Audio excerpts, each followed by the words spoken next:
Дури 403 заболени со симптоми на грип се регистрирани во Центарот за јавно здравје во Тетово од почетокот на оваа сезона. Оваа бројка зафаќа дури 39% од вкупно заболените во Република Македонија.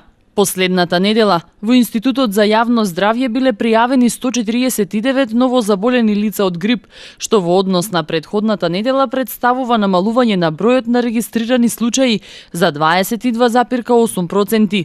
Вкупната бројка на заболени за оваа сезона достигна 1032.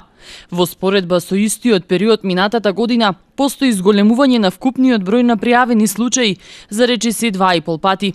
Во однос на просекот за 10 годишниот период се регистрира зголемување за приближно 10 пати. Минатата недела до лабораторијата на Институтот за јавно здравје пристигнале 7 примероци за анализа. Сите биле негативни за присуство на вирусот на инфлуенца.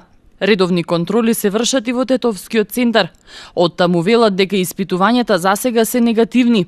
Инаку во Тетовско најголем број на заболени се на возраст од 5 до 14 години.